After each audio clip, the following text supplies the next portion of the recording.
A self-propelled anti-aircraft gun is a mobile vehicle with a dedicated anti-aircraft capability. In Germany, the initial aim was to use half-track vehicles as carriers for anti-aircraft weapons. The first such weapon system, the Sonderkraftfahrzeug, so Special Purpose Vehicle 10/4, carried a 2 cm Flak 30 mount on a special platform with fold-down side and rear panels. An early war German Flugabwehr Company, or anti-aircraft company, was organized in 3 platoons with a total of 18 Sonderkraftfahrzeug 10/4s, 12 with guns, and 6 carrying ammunition. In 1943, due to the waning ability of the Luftwaffe to combat enemy ground attack aircraft, ground-based anti-aircraft weaponry was becoming increasingly important to the German army. In early 1943, the idea of creating a gun platform on the chassis of the Panzer IV tank was first proposed. But the first Flak Panzer IV did not come into use until March of 1944. In the meantime, it is a little-known fact that the German army used truck-based self-propelled anti-aircraft guns.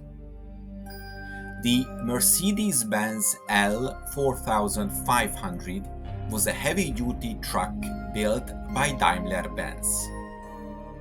Due to the lack of production material, the cabin was replaced with a simplified and standardized cabin in 1943. This truck also served as the basis for a half-track vehicle, the L4500 Maltier or Mule. But the half-track had its weight increased, the cargo capacity was dropped to only 4 tons, and the maximum speed dropped to only 36 km per hour. After many field experiences with automatic anti-aircraft guns installed on truck loading platforms, it was found that this concept could be improved. The Mercedes-Benz L4500 Flakwagen, or Flak truck, was a self-propelled anti-aircraft gun used by the German military during World War II.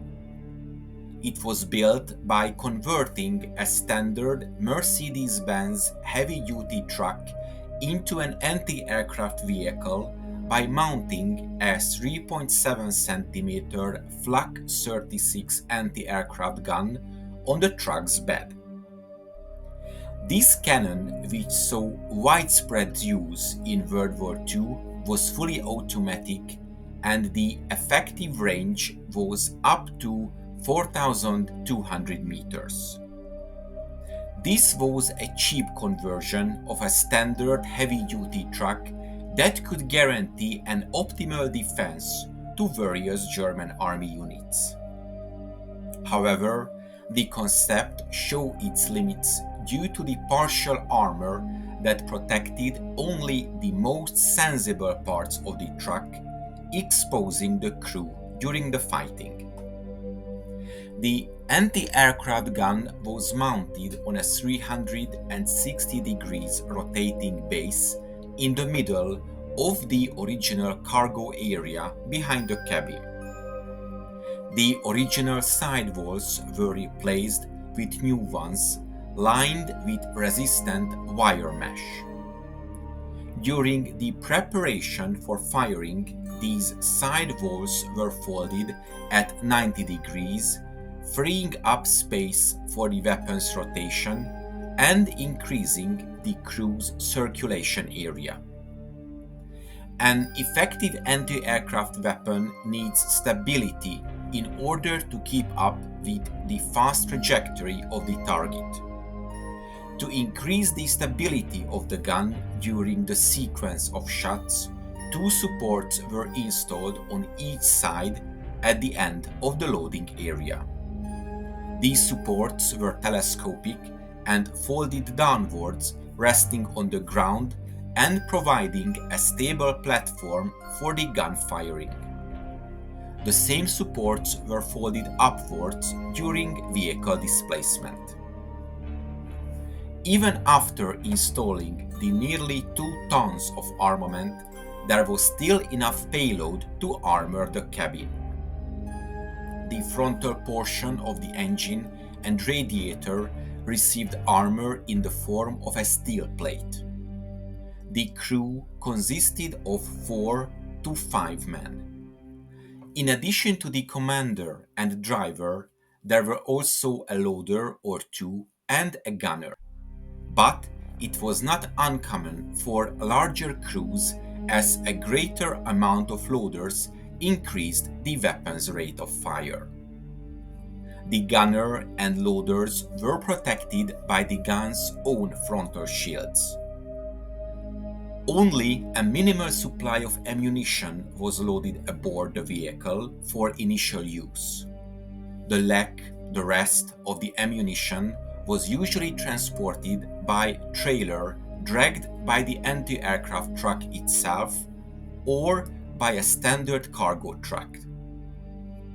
The exact number of these units produced is unknown, but this weapon system can be thought of as a gap-filling solution, something more or less temporary and improvised. The combat value of these machines was greatly limited by the low level of crew protection and the operational limitations of using a wheeled vehicle with poor off-road performance and tires that could be easily destroyed. But they did their job well until better and better protected weapons like the Flak Panzer IV anti-aircraft tanks were available in sufficient quantities. I hope you enjoyed this episode. If you want to support the channel, check out the PayPal donation link in the description or consider becoming a member. To make sure you don't miss my future work, subscribe to my channel please and press the bell notification button. Thank you and see you in the next video.